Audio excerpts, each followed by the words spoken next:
اعوذ باللہ من الشیطان الرجیم بسم اللہ الرحمن الرحیم السلام علیکم ورحمۃ اللہ وبرکاتہ۔ سورۃ المرسلات، انشاءاللہ آج یہ سورہ کمپلیٹ ہو جائے گا۔ آیت نمبر 41 سے ہم دیکھیں گے، 41 سے 44 تک متقی لوگوں کا ذکر ہے۔ وہ لوگ جو اللہ تعالیٰ سے ڈرتے ہیں، پرہیزگار لوگ، اللہ سے ڈرنے والے لوگ، ان کے بارے میں اللہ تعالیٰ فرماتے ہیں ان المتقین، بے شک متقی لوگ چھاؤں میں اور بہتے چشموں میں ہوں گے۔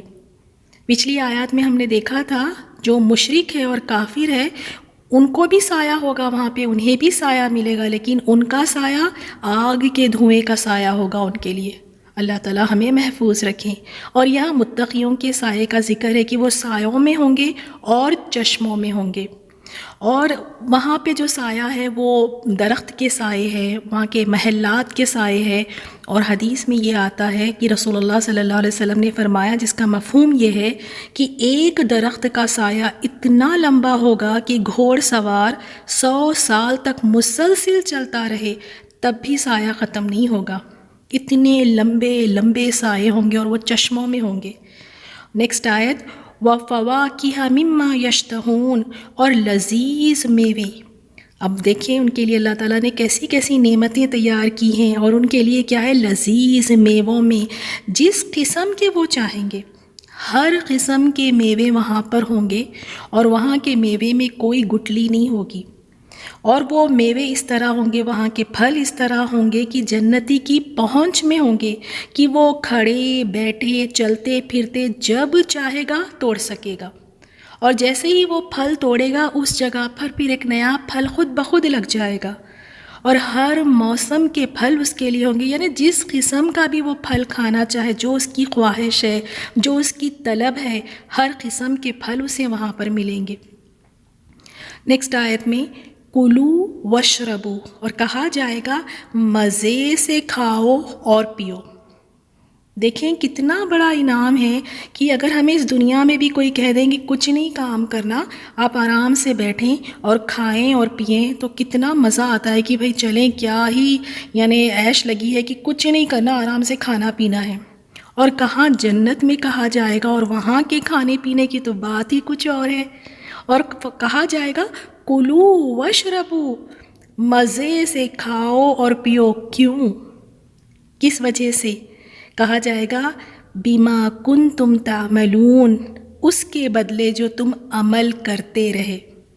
دنیا میں جو بھاگ بھاگ کر دوڑ دوڑ کر خود کو تھکاتے تھے، نمازوں کے لیے کھڑے ہوتے تھے، جو بھاگ بھاگ کر روزے رکھے، جتنے بھی نیک اعمال کرے، جتنے بھی اچھے اچھے عمل کیے تھے، تو اس کے بدلے میں آج آرام سے بیٹھو، کھاؤ پیو اور مزے کرو، کوئی نہیں ٹینشن۔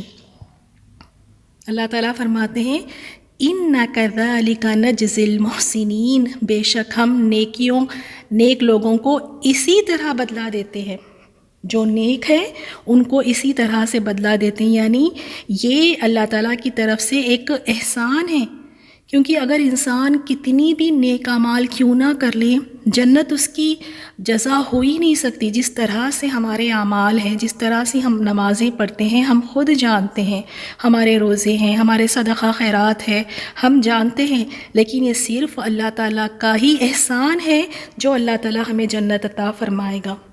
اور اس کا مطلب یہ بھی ہے کہ اللہ تعالیٰ کی یعنی نیک اعمال جب ہم کرتے ہیں تو یہ اللہ تعالیٰ کی رحمت حاصل کرنے کا ذریعہ ہے، اور جسے اللہ تعالیٰ کی رحمت مل جائے تو وہ جنت میں جائے گا۔ جنت میں جانے کے لیے اللہ تعالیٰ کی رحمت چاہیے، جس پر اللہ رحم کر دے، اللہ کی رحمت سے ہی جنت میں جا سکتے ہیں۔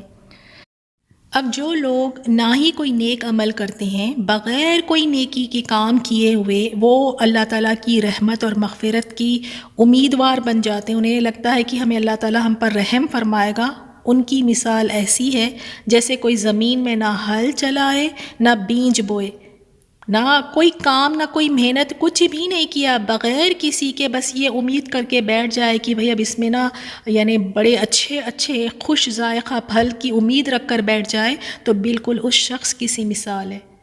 تو اگر اللہ تعالیٰ کی رحمت چاہیے تو نیکی کے کام کرنے ہوں گے، کیونکہ جنت میں جانا صرف اللہ تعالیٰ کی رحمت سے ہی جنت میں داخل ہو سکتے ہیں۔ تو دیکھیں جیسے آج کی ہم نے یہ آیات میں دیکھا ہے کہ متقیوں کا ذکر فرمایا، پھر اس کے بعد وَيْلٌ يَوْمَئِذٍ لِّلْمُكَذِّبِينَ، اس دن جھٹلانے والوں کے لیے ہلاکت ہے۔ لیکن جو متقی ہیں ان کے لیے اللہ تعالیٰ نے کتنے سارے انعامات رکھے ہیں۔ تو آج کی آیات میں ہم نے کیا دیکھا ہے؟ یہی دیکھا ہے کہ متقی کے لیے اللہ تعالیٰ نے جنت کو تیار کیا ہے، وہاں کی نعمتیں اس کے لیے ہے۔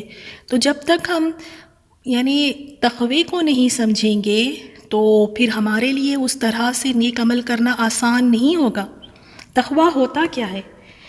تقوی یہ ہے کہ اللہ تعالیٰ کا تقوی اختیار کرتے ہوئے اس کی نافرمانی کے کاموں سے بچنا، جن کاموں سے اللہ نے منع کیا ہے تو بس ان کاموں کو نہیں کرنا، اور پھر تقوی اختیار کرتے ہوئے اللہ تعالیٰ نے جو احکامات دیے ہیں ان احکامات کو بجا لانا، یہ ہے تقوی۔ اسی طرح تقوی کا دوسرا میننگ یہ بھی ہے کہ اللہ تعالیٰ کی ناراضگی اور عذاب سے بچنا۔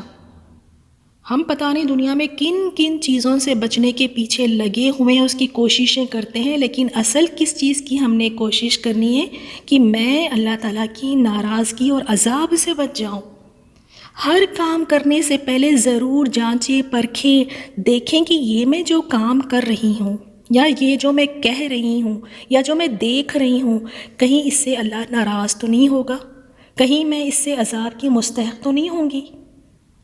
اور یہاں دیکھیں متقی انسان کون ہوتا ہے؟ وہ جو اس دنیا میں ہی ڈر ڈر کے اپنی زندگی کو گزارے، آخرت میں تو بڑے بڑے سب ڈریں گے، وہاں پر ایسا کوئی نہیں ہوگا، ہر کوئی وہاں پر جا کر ڈرے گا، لیکن متقی وہ یہاں اس دنیا میں ڈرتا ہے، ہر ایک قدم پھونک پھونک کر اٹھاتا ہے کہ کہیں میرا رب مجھ سے ناراض نہ ہو جائے۔ ایک متقی انسان ہمیشہ اس میں یہ احساس ہوتا ہے کہ میرا رب مجھے دیکھ رہا ہے، اسے ہمیشہ یہ فکر پڑ جاتی ہے کہ میں اللہ کی نظر میں کیسی ہوتی، کہ لوگ میرے بارے میں کیا کہیں گے، لوگ میرے بارے میں کیا سوچ رہے ہیں، اسے یہ فکر نہیں کھاتی ہے، یہ فکر اسے پریشان نہیں کرتی۔ متقی انسان کو تو یہ فکر لگ جاتی ہے کہ اللہ کی نظر میں کیسی ہوں، اور ہر لمحہ یہ احساس کہ میرا رب مجھے دیکھ رہا ہے۔ اب دیکھیں جب یہ ایک احساس ایک انسان میں آ جائے کہ رب مجھے دیکھ رہا ہے، تو پھر بتائیں کہ انسان کیا کوئی غلط کام کرے گا؟ پھر زبانی والا ڈر نہیں، ہم بڑا کہتے ہیں کہ مجھے تو اللہ سے بڑا ڈر لگتا ہے، یہ صرف ہماری باتیں ہیں۔ اگر یہ ڈر ہمیں، اللہ تعالیٰ کا ڈر ہمیں سیدھا نہ کر سکا تو پھر یہ زبانی ڈر ہوا ہمارا بس۔ اگر یہ ڈر ہمیں ہماری نمازوں میں پابندی نہ لا سکا تو پھر یہ ڈر کس کام کا؟ یہ ڈر اگر ہمیں ہمارے رشتہ داروں کے ساتھ صحیح معاملہ نہیں کرنے دیتا تو پھر یہ ڈر کس بات کا؟ یہ بس زبانی ڈر ہے۔ تو یہاں تقوی کا ذکر آیا ہے، اور تقوی کس طرح ہونا چاہیے؟ رسول اللہ صلی اللہ علیہ وسلم نے فرمایا تم جہاں کہیں بھی ہو اللہ تعالیٰ کا تقوی اختیار کرو، مسند احمد کی حدیث ہے۔ ایسے ہی نہیں ہے کہ مسجد میں ہو تو تم بڑے تقوی کے ساتھ تقوی اختیار کرنا، بڑا اللہ تعالیٰ کا ڈر سے وہاں پہ بیٹھنا اور تقوی کے ساتھ رہنا، اور جو ہی مسجد سے نکلو تو پھر جو مرضی کرتے پھرو۔ تقوی صرف مسجد میں نہیں ہے، تقوی بازاروں میں بھی ہے، تقوی مال میں جاتے ہوئے، شاپنگ پر بھی جاتے ہوئے ہے۔ تو ہمیں یہ سوال اپنے آپ سے کرنا ہے کہ کیا میں تقوی صرف مجھے مسجد میں ہی یاد آتا ہے؟ بازاروں میں کیا مجھے تقوی یاد رہتا ہے؟ اسی طرح ہم اپنے آپ سے سوال کریں کہ جب کوئی شخص ہمارے سامنے ہوتا ہے تو ہم بڑا لحاظ کر جاتے ہیں، اور اگر وہ شخص ہمارے سامنے نہیں ہوتا تو کیا واقعی ہمیں اس وقت تقوی یاد رہتا ہے جب اس کے بارے میں ہم اس کی باتیں کر کے بڑے مزے لیتے ہیں، اس کی عزت کو اچھالتے ہیں، تب تقوی یاد رہتا ہے ہمیں؟ کیا تقوی ہمیں مصیبتوں میں یاد رہتا ہے؟ مصیبتوں میں تو بس ایک ہی فکر پڑ جاتی ہے کہ کس طرح اس مصیبت سے اپنے آپ کو چھڑائے، اور اس میں پھر حلال اور حرام کا تک خیال نہیں کرتے کہ بس اس مصیبت سے نکل جاؤں، اس کے لیے حرام کاری بھی کرنے کے لیے تیار ہو جاتے ہیں۔ کیا شادی بیاہ کے موقع پر تقوی یاد رہتا ہے ہمیں؟ تب یاد رہتا ہے جب تو بے حیائی کے کاموں میں ناچ گانا، غیر محرموں کے سامنے آنا، بے پرد گھومنا پھرنا، تو کیا شادی بیاہ کے موقع پہ ہمیں تقوی یاد رہتا ہے؟ اسی طرح جب ہم جاب کر رہے ہیں، کہیں نوکری کر رہے ہیں، تو کیا وہاں ہمیں واقعی تقوی یاد رہتا ہے؟ وہاں کی چیزیں استعمال کر لیتے ہیں، وہاں پہ جا کے یعنی بے ایمانیاں کرتے ہیں۔ اسی طرح کیا بچوں کے ساتھ معاملات کرتے ہوئے اپنے خود کی اولاد کے ساتھ جب ہم معاملات کرتے ہیں تو تقویٰ یاد رہتا ہے ہمیں؟ بچوں کو تو کسی خاطر میں ہی نہیں لاتے ہم، جب مرضی چاہو انہیں ڈانٹو، انہیں 4 لوگوں کے سامنے ذلیل کرو، انہیں مارو، کوئی پوچھنے والا نہیں، تو کیا جب تقویٰ یاد رہتا ہے ہمیں؟ اس طرح دیکھیں ہر چیزوں میں ہم اپنے آپ کو جانچیں، پرکھیں، ٹٹولیں کہ کیا واقعی مجھ میں تقویٰ رہتا ہے۔ جیسے مثال کے طور پہ 4 لوگوں کے سامنے تو بڑے لحاظ کر کے ہم بیٹھ جاتے ہیں، جب اکیلے ہوتے ہیں، تنہا ہوتے ہیں، تو تب تقویٰ یاد رہتا ہے۔ تو تقویٰ ایسی چیز ہے کہ صرف مسجد میں، صرف رمضان میں، صرف نماز کے دوران نہیں، صرف دینی مجلسوں میں نہیں، تقویٰ ہر جگہ کی ایسے کام نہ کروں جس سے رب ناراض ہو، اپنی زبان سے ایسے الفاظ نہ کہوں جسے اللہ تعالیٰ ناپسند کرتا ہے، اپنی آنکھوں سے ایسی چیزیں نہ دیکھوں جس سے منع کیا گیا ہے، یہ ہے اصل تقویٰ۔ اپنی کانوں سے وہ چیزیں نہ سنوں جس سے منع کیا گیا ہے، جو حرام ہے، اپنے کانوں کو بچا کر رکھنا، یہ ہے تقویٰ۔ اپنے پیروں سے اس ایسی جگہوں پر نہیں جانا جن جگہوں کو اللہ تعالیٰ پسند نہیں کرتا، اپنے آپ کو بچانا، یہ ہے تقویٰ۔ اللہ تعالیٰ یہ تقویٰ ہم سب کو عطا فرمائے کہ چاہے ہم گھر میں ہوں، بیڈ روم میں ہوں، 4 لوگوں کے ساتھ ہو یا اکیلے ہو، بازاروں میں ہو یا محفلوں میں ہو، شادی بیاہ کا موقع ہو یا کوئی بھی موقع ہو، ہر جگہ ہمیں یاد رکھنا ہے کہ تقویٰ تقویٰ تقویٰ، کہ کوئی نافرمانی کا کام نہ ہو، ہر نافرمانی اور گناہ کے کام سے بچنا ہے۔ اور تقویٰ ہے ہی وہ چیز کہ انسان کو بچائے گناہوں سے، اور یہ تقوی سے پھر وہ دوڑ کے بھاگ کے رب کی رضا کے کام کرتا ہے۔ متقی شخص اپنے آپ کو بچاتا بھی ہے گناہوں سے، اور دوڑ کے بھاگ کے ہر نیکی میں آگے ہوتا ہے۔ اور ہمیشہ یہ ہم سب کو یاد رکھنا ہے کہ اللہ تعالیٰ مجھے دیکھ رہا ہے۔ یہ اگر فیلنگ ہم سب میں آ جائے تو واقعی کئی چیزوں سے ہم اپنے آپ کو بچا سکتے ہیں۔ اب آگے کی آیات میں جو لوگ قیامت کا انکار کرتے ہیں ان مجرموں کا ذکر ہے۔ کُلُوا وَتَمَتَّعُوا قَلِیلًا، اے جھٹلانے والوں سے کہا جائے گا، یعنی اس دنیا کی زندگی میں تھوڑا سا کھاؤ اور فائدہ اٹھاؤ، اِنَّکُم مُجْرِمُون، بے شک تم مجرم ہو۔ جو لوگ قیامت کا انکار کرتے ہیں، اس کو جھٹلاتے ہیں، ان سے کہا جا رہا ہے کہ دنیا کی زندگی تو بہت تھوڑی ہے، اب اس میں عیش کرو، کھاؤ اور اس کا فائدہ اٹھا لو۔ اور دوسری جگہ اللہ سبحانہ وتعالیٰ نے قرآن میں فرمایا ہے کہ بے شک جو لوگ اللہ پر جھوٹ باندھتے ہیں کبھی فلاح نہیں پائیں گے، ان کے لیے جو فائدہ ہے دنیا میں ہے، پھر انہیں ہماری طرف لوٹ کر آنا ہے، اس وقت ہم انہیں شدید عذاب کے مزے چکھائیں گے، کیونکہ کفر کی باتیں یہ کیا کرتے تھے۔ تو ہمیں بھی کافروں کو دیکھ کر اتنی پریشان نہیں ہونا چاہیے۔ اکثر لوگ کہتے ہیں کہ ان کے تو عیش ہے، یہ کافر ہے، یہ اللہ تعالیٰ کو مانتے نہیں ہیں، پھر بھی اپنی زندگیوں میں مست ہیں، ان کو ہر چیز ملی ہوئی ہے، یہ عیش و آرام میں ہیں۔ تو اللہ تعالیٰ نے خود فرمایا کہ تم کھاؤ، تھوڑا سا کھاؤ اور فائدہ اٹھا لو، دنیا کی زندگی کے حد تک ہے، لیکن آخرت میں ان کے لیے کیا ہے؟ شدید عذاب ہے۔ اور ان کو کیا کہا گیا؟ مجرم کہا گیا۔ وہ لوگ جو یعنی قیامت کے دن کو جھٹلاتے ہیں، وہ مجرم کس کے مجرم ہیں؟ وہ اللہ تعالیٰ کے مجرم ہیں، کسی ملک، کسی قوم یا کسی قانون کے مجرم نہیں، اللہ کا مجرم۔ تصور کریں اس بات کو، کوئی یہ نہیں چاہے گا کہ اس کو مجرم کہا جائے، چاہے وہ کسی کا بھی مجرم کیوں نہ ہو، لیکن کہاں اللہ کا مجرم بن کر جانا۔ تو ان کے لیے اس دنیا میں تھوڑا سا فائدہ ہے، بے شک ان کو اللہ تعالیٰ نے جو کچھ اس دنیا کی زندگی میں دیا ہے، آخرت کے مقابلے میں وہ بہت قلیل ہے، بہت تھوڑا ہے۔ اللہ تعالیٰ ہم سب کو یہ توفیق دے اور یہ بات ہمیں بھی سمجھ آ جائے کہ دنیا کی زندگی بس قلیل ہے، تھوڑی سی، اس کے فائدے بس تھوڑے سے ہیں آخرت کے مقابلے میں، لیکن آخرت ہمیشہ رہنے والی اور باقی رہنے والی ہے، تو اس کی ہمیں کوشش کرنی ہے۔ پھر فرمایا وَيْلٌ يَوْمَئِذٍ لِّلْمُكَذِّبِينَ، اس دن جھٹلانے والوں کے لیے بربادی ہے۔ اور یہ انہیں مجرم کیوں کہا گیا؟ کیا ان کا جرم تھا؟ اس کے بارے میں اللہ تعالیٰ فرماتے ہیں وَإِذَا قِيلَ لَهُمُ ارْكَعُوا لَا يَرْكَعُونَ، اور جب ان سے کہا جائے اللہ کے آگے رکوع کرو تو وہ رکوع نہیں کرتے۔ اور یہاں پہ رکوع سے معنی کیا ہے؟ یعنی جب ان سے کہا جاتا ہے کہ اللہ کے آگے جھکو تو جھکتے نہیں ہیں، اللہ تعالیٰ کے احکامات کے آگے نہیں جھکتے۔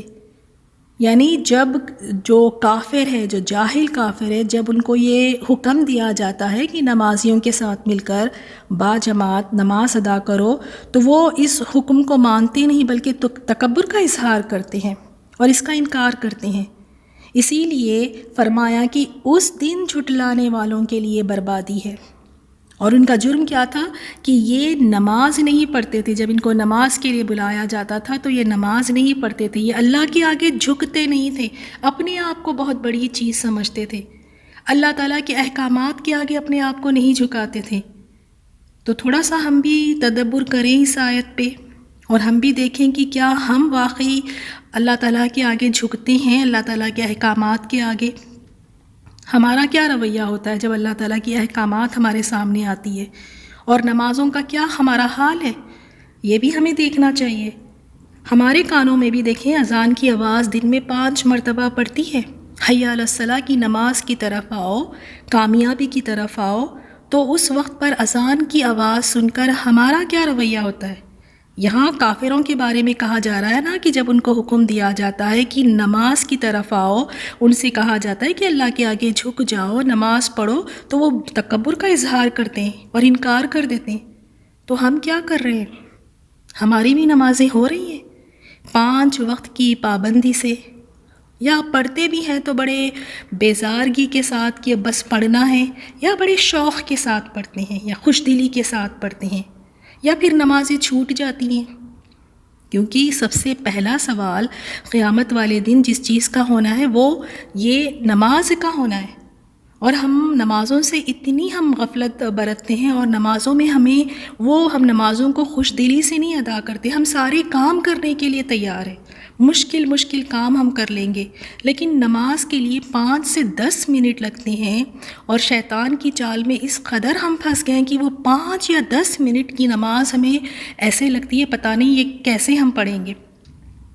ہر چیز کو ٹائم پر کر لیں گے، اور نماز کو کہیں گے کہ تھوڑا کھانا بنا لوں پھر اس کے بعد نماز پڑھ لوں گی، ابھی بچے کو فیڈ کر رہی ہوں تو چلے اس کے بعد نماز پڑھ لوں گی، ابھی صفائی کر رہی ہوں تو چلے اس کے بعد نماز پڑھ لوں گی۔ سارے کام اہم ہیں، اور نماز ہم دیکھیں کہ ہم اس کو کیا ترجیح دیتے ہیں کہ یہ آخر میں آتی ہے۔ اگر ہم یہی بات سمجھ جائیں کہ جب اللہ تعالیٰ سے محبت ہوگی تو نمازوں کے لیے اٹھنا، وقت پر کھڑے ہونا اور نماز کو اچھی طرح سے ادا کرنا کوئی مشکل نہیں لگے گا۔ اصل چیز محبت کی ہے۔ یہ نماز ہمیں بتا دیتی ہے کہ ہم اللہ تعالیٰ سے کتنی محبت کرتے ہیں۔ تو ہر کوئی اپنا اپنا جائزہ لے لیں کہ کتنی آپ اللہ تعالیٰ سے محبت کرتے ہیں، اور اپنی نمازوں کی طرف دیکھ لیں، آپ کو اس کا آئیڈیا ہو جائے گا۔ پھر وَيْلٌ يَوْمَئِذٍ لِّلْمُكَذِّبِينَ، اس دن تکذیب کرنے والوں کے لیے بربادی ہے، ہلاکت ہے ان کے لیے۔ پھر لاسٹ آیت واقعی بہت ہی زیادہ کیا کہتے ہیں کہ دل دہلانے والی ہے۔ فرمایا کہ فَبِأَيِّ حَدِيثٍ، پھر کس بات پر، بعدہ اس کے بعد، یعنی اس قرآن کے بعد پھر کس بات پر، اس قرآن کے بعد یؤمنون وہ ایمان لائیں گے۔ اب اس سوال کا جواب دیں کہ پھر اس قرآن کے بعد وہ کس بات پر ایمان لائیں گے، یعنی اگر وہ اس قرآن پر ایمان نہیں لاتے تو پھر وہ کون سا کلام ہے، وہ کون سی چیز ہو سکتی ہے جس پر وہ ایمان لائیں گے۔ قرآن رب کا کلام ہے، اس میں دلائل ہے، اس میں نشانیاں ہیں، اس میں اللہ تعالیٰ نے ہر چیز واضح طور پہ بتا دی۔ اس کو دیکھ کر بھی اس پر ایمان نہیں لاتے تو پھر اب کس چیز کا انتظار ہے؟ وہ کون سی چیز ہے پھر اس کے بعد اس پر وہ ایمان لائیں گے؟ تو ہم بھی اپنے آپ کو دیکھیں، ہم بھی دیکھیں اور چیک کریں۔ ہمارے سامنے بھی قرآن کی کئی آیتیں پڑھی جاتی ہیں، اور ہم خود بھی پڑھ رہے ہیں اور سیکھ رہے ہیں، تو کیا واقعی ہم ایمان لے آئے ہیں؟ قرآن میں ہی ہے نا سود کا ذکر، قرآن میں ہی ہے کہ اس سے اللہ تعالیٰ نے منع فرمایا. کیا اس بات پر ایمان ہے؟ ہم جھک جاتے ہیں اللہ تعالیٰ کے اس حکم کے آگے، یا پھر ہم مجبوری کا بہانہ لے کر یا پھر کوئی اور بہانے سے پھر سود پھر بھی ہم لے رہے ہیں اور کھا رہے ہیں؟ کیا پردے کا، حجاب کا حکم قرآن میں نہیں اللہ تعالیٰ نے نہیں دیا؟ پھر بھی بے پرد گھوم رہے ہیں، اب یہ قرآن پر، یعنی یہ قرآن، یہ کلام آنے کے بعد بھی اس پر ایمان نہیں لایا تو پھر وہ کون سی چیز ہے جس پر ایمان لائیں گے؟ اپنے آپ کو اللہ تعالیٰ کے احکامات کے آگے جھکاتے ہی نہیں. نمازوں کو وقت پہ پڑھنے کا حکم ہے، قرآن میں غور و فکر کرنے کا حکم ہے. کیا قرآن میں اللہ تعالیٰ نے یہ نہیں فرمایا کہ غیبت سے بچو، بدگمانی سے بچو، کسی کی ٹو میں نہ لگو؟ تو ہم کیا کر رہے ہیں؟ کہاں ہم اللہ تعالیٰ کے احکامات کے آگے جھک جاتے ہیں اور کہتے ہیں کہ اللہ، یا اللہ ہم نے سن لیا تیرے کلام کو اور ہم اطاعت کریں گے. کیا یہ رویہ ہے ہمارا؟ یتیموں کا مال ہڑپ رہے ہیں، لوگوں کی زمینوں پہ ناجائز قبضہ کر رہے ہیں، بے ایمانی ہے، جھوٹ ہے، دھوکہ ہے، نمازیں چھوٹ رہی ہے، رشتوں کا خیال نہیں ہے، رشتہ داروں کا حق نہیں ادا کر رہے ہیں. کیا کچھ احکامات اللہ تعالیٰ نے اس قرآن میں ہمیں نہیں دیے ہیں؟ تو دیکھیں کیا فرمایا، اسی لیے فَبِأَيِّ حَدِيثٍ بَعْدَهُ يُؤْمِنُونَ، پھر اس قرآن کے بعد وہ کس بات پر ایمان لائیں گے؟ اللہ تعالیٰ ہم سب کو توفیق دے. اس میں ہمارے لیے بھی سبق ہے. ہم سب کے پاس قرآن ہے، اس کو ہم چلیں پھر بھی تلاوت کر لیتے ہیں، اس کو پڑھ لیتے ہیں، لیکن بہت کم ایسے لوگ ہیں جو اس کو سمجھنے کے لیے وقت نکالتے ہیں، اس کی کوشش کرتے ہیں، اس کے لیے اپنے رب سے دعائیں کرتے ہیں کہ یا رب یہ قرآن مجھے سمجھ بھی آ جائے. جس لمحہ یہ قرآن ہمیں سمجھ آ جائے گی تو عمل کرنا بھی آسان ہوگا. صرف تلاوت کرنے سے زندگیوں میں تبدیلیاں نہیں آئیں گی. قرآن کو جب سمجھیں گے اور سمجھنے کے بعد خاص طور پہ اس کی ایک ایک آیات پر غور و فکر کریں گے، سوچیں گے، اپنے آپ کو اس آیت پہ رکھ کر ہم پرکھیں گے، تو یہ چیز ہمارے ایمان میں بھی اضافہ کرے گی. یہ چیز ہمیں اپنے رب کے قریب بھی کرے گی، اور یہی چیز ہماری عبادات کو بھی خوبصورت بنائے گی، اور یہی چیز ہمیں عبادات میں یعنی بھاگ بھاگ کر کرنے کا شوق بھی ہمیں اسی چیز سے ملے گا. لیکن اس قرآن کے لیے ہم وقت ہی نہیں دینا چاہتے، نہ ہی اس کو ہم سمجھنا چاہتے ہیں. تو اللہ تعالیٰ سے ہم یہی دعا کرتے ہیں کہ جو کچھ ہم نے اس سورے میں سیکھا ہے اور سمجھا ہے، اللہ تعالیٰ ہمیں توفیق دے کہ اس پر ہم عمل کرنے والے بنیں. آمین یا رب. سبحانک اللہم و بحمدک، نشہد ان لا الہ الا انت، نستغفرک و نتوب الیک. السلام علیکم ورحمۃ اللہ وبرکاتہ. ان المتقین فی ظلال وعیون وفواکہ مما یشتہون کلوا واشربوا ہنیئا بما کنتم تعملون انا كذلك نجزی المحسنین ویل یومئذ للمکذبین کلوا وتمتعوا قلیلا انکم مجرمون ویل یومئذ للمکذبین وَإِذَا قِيلَ لَهُمُ ارْكَعُوا لَا يَرْكَعُونَ وَيْلٌ يَوْمَئِذٍ لِّلْمُكَذِّبِينَ فَبِأَيِّ حَدِيثٍ بَعْدَهُ يُؤْمِنُونَ.